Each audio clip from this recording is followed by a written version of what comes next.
What do you have to say for yourself? Did I send you to jail? Yes. Yeah, I did. I know. Yes. And what did that mean to you? Why do you think I sent you to jail? Oh, because of what I did. Did you think you deserved it?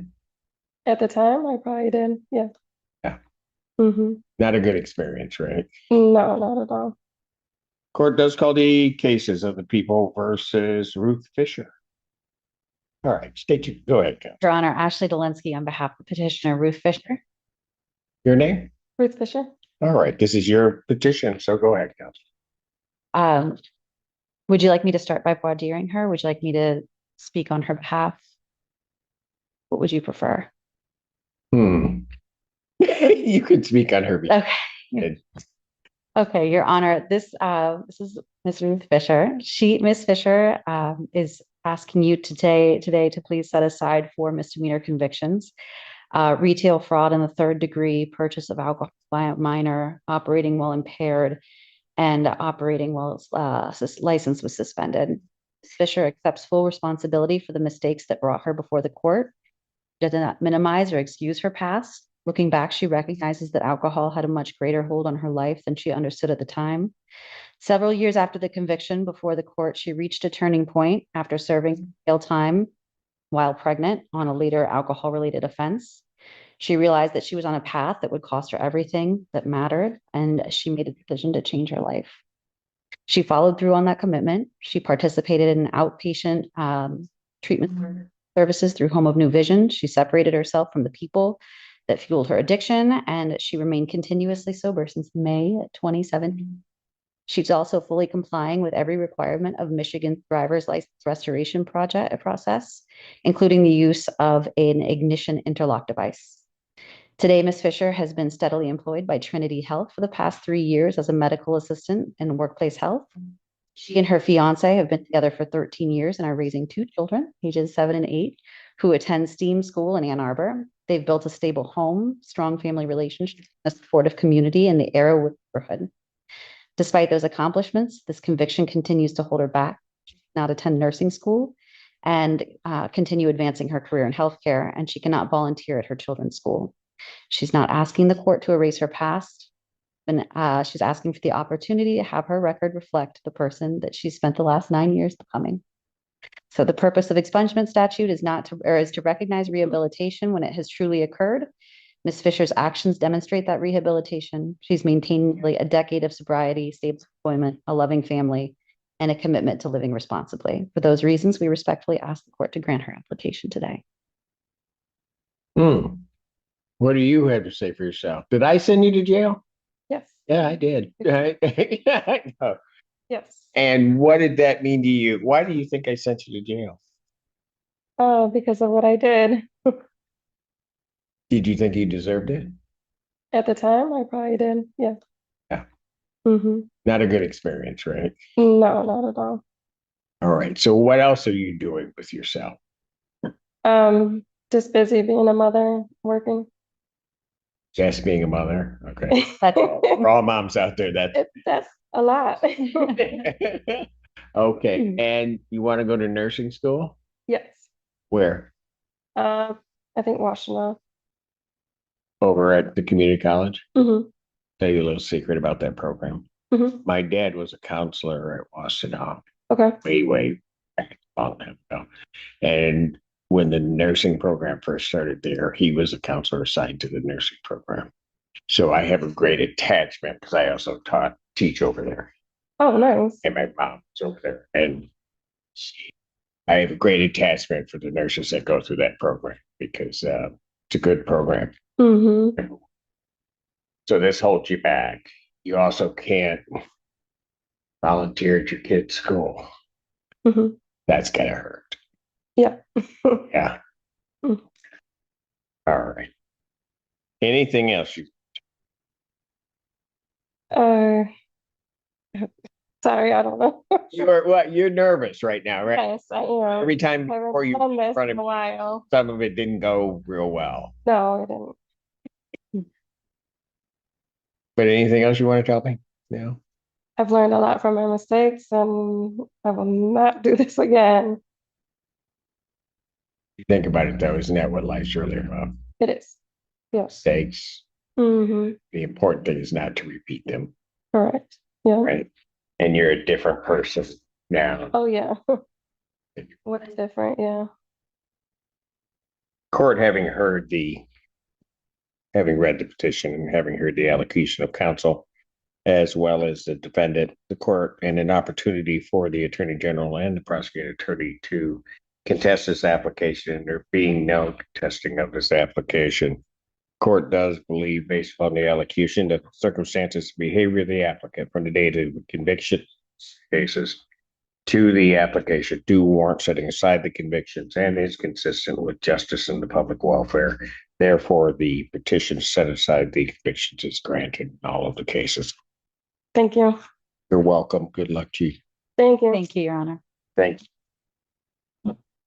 Court does call the case. The people versus Sherazoid Martin. Good afternoon, Your Honor. Hassan Zaror, P830043, standing in on behalf of Attorney of Record for Ms. Martin, who appears via Zoom. Ms. Martin, can you please unmute your device and state your name for the record? Hello, I'm Sherazoid Martin. Thank you. Counsel, your petition, you go ahead. Your Honor, thank you very much for the opportunity. This is a motion to set aside a conviction for operating while visibly impaired.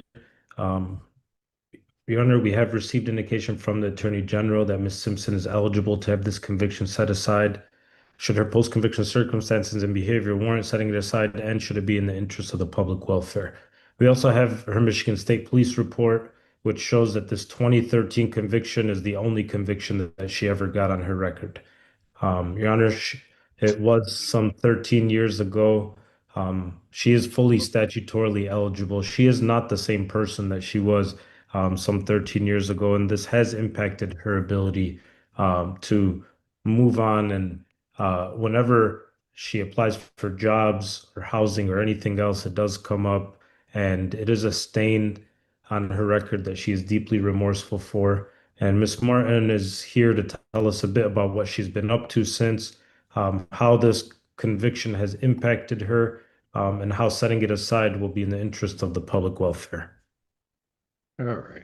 Ms. Martin, what do you want to tell? Yeah, I mean, I definitely made a big mistake. 13, it's very serious, and I take responsibility for my actions.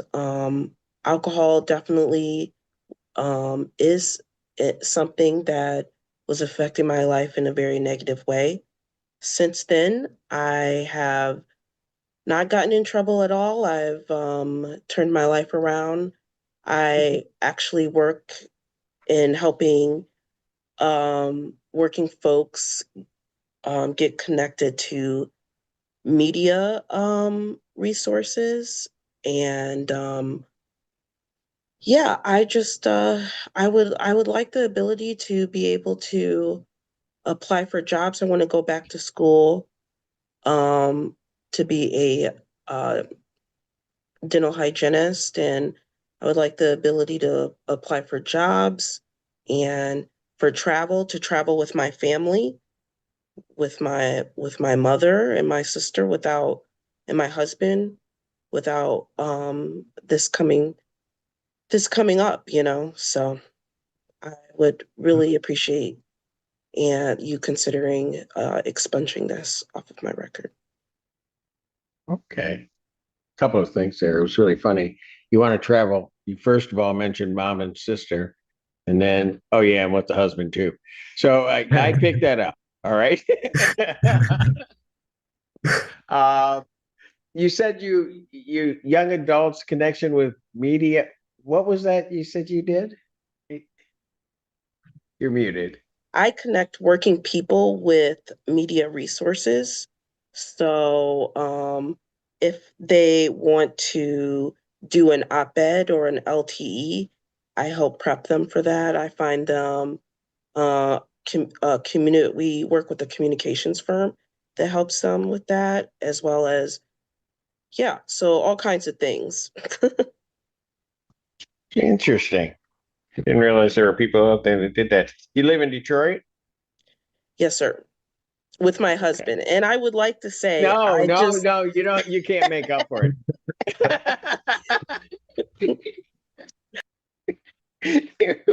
With my husband, I don't want to travel with him, but yeah. no, no. I Well, just would like to travel with my mom and give her experiences. I mean, she supported me for so long, you know.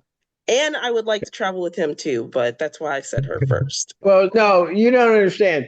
Since you brought it up again, mom, I get all of that about traveling with mom and wanting to. I get that one, but before husband, you threw sister in there. I can't travel without my mom, without my sister. She would be upset. So, Okay. Oh, okay. So that was they were like a pair that come together, and then the husband. I hope he's watching. I just Yeah, because I you're can gonna send have him the some link. you're gonna have some explaining to do. Because oh, great. And you said you wanted to go back to school. What do you want to do? You want to become a dental hygienist? yes, sir. Why that? Um, right now, my work is a little bit intense, and I would enjoy just having a skill that I could do that's more coming to work, focusing, doing stuff, and then leaving it at work, you know? Oh, So, okay. I see. You don't want that round the clock thing. I get it. All right. Well, probably should call her husband, see if he wants this granted. But I'm not going to do that. Court having heard the petition and the allocution of counsel and an opportunity having been given for the attorney general and the prosecuting attorney to contest this application, and there having been none. The court does believe that the circumstances of behavior of the applicant from the date of the applicant's convictions to the filing of the application do warrant setting aside the convictions and is consistent with justice and public welfare. Therefore, young lady, your petition is granted. All right. Thank you, folks. I've signed the order. All Thank right. you. You're thank welcome, you. sir. All right, and good luck to you and best in the future. All right. Take care.